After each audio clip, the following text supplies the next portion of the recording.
tough business to run for president. I know, you're a tough guy, Jeb. And we need to have a leader that is real tough. You're never going to be president of the United States by insulting your way to the presidency. Let's see, I'm at 42 and you're at 3, so far I'm doing better. Doesn't matter. The Trump phenomenon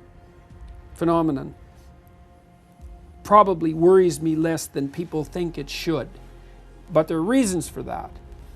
The first reason is that I don't really think that the American people are more polarized now than they were 10 years ago.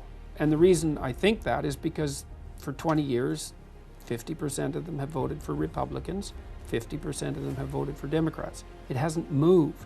It's been exactly the same. Now this time they had Clinton and Trump as candidates, and perhaps that was unfortunate. And I also don't think Trump won the election. I think Clinton lost the election. It was hers. She had it in the bag. There were a number of things she did that were really not very bright, like play identity politics, that cost her the election. I don't think that the Americans are any more polarized than they were under Nixon. And then that was pretty polarized. Like, there was violence on the campuses. There was more violence in that period of time than there is now, and more polarization. Of course, the war in Vietnam was still going on. I don't think that it's obvious that the Americans are more polarized than they were under Reagan. Maybe they are, but I don't think it's worse than under Nixon. And so they've muddled through this sort of thing before. Trump is an anomaly, in my estimation. He isn't a typical Republican. He's quite bombastic and assertive. He's not a typical conservative. In fact, he wasn't a conservative, I don't think, at all before. He's a registered Democrat. Well, yeah, and he's got an entrepreneurial bent as well. And entrepreneurial types tend to be liberal. Well, that's where he sold himself, I suppose, as president. Well, he is an entrepreneur. He's an author. He had a successful TV show. He's had his real estate dealings, and you can quibble about how successful he was at some of those things. He was certainly successful on TV. And so he's got an entrepreneurial temperament. So he's a strange person. He's an idiosyncratic person. And the one thing I would say in his favor, as far as I'm concerned so far, is that he has not embroiled the U.S. in an additional stupid war. And that's happened a lot in the last 15 years, and the fact that that hasn't happened so far, I'm quite happy about. So he's noisy, he's provocative, that's for sure.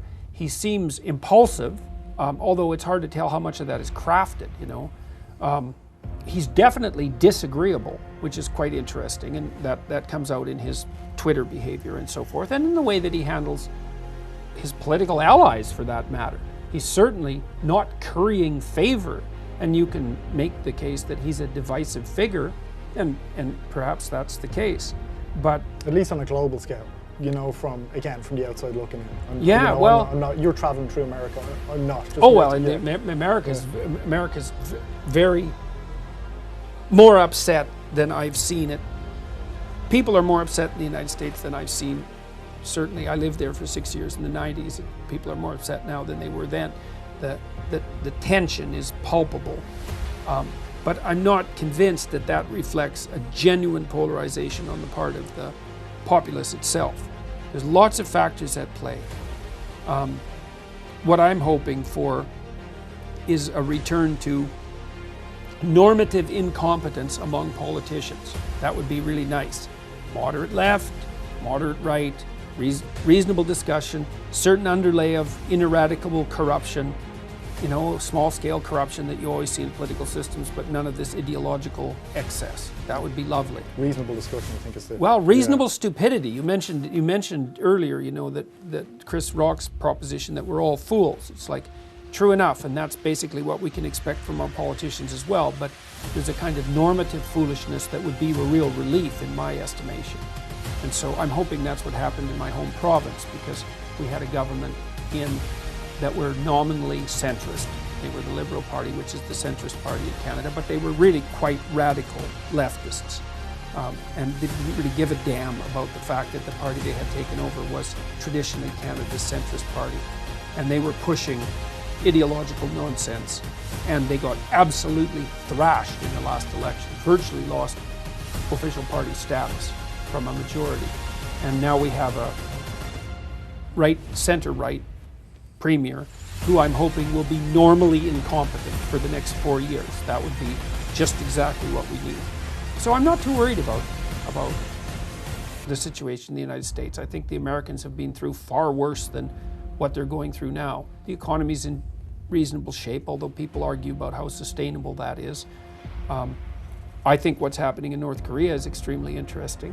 I mean, I'm not optimistic about it because anybody with any sense would never be optimistic about North Korea, but it could be worse. And I mean, how do you judge the success of an American president? Not engaging in a stupid war is a nice start.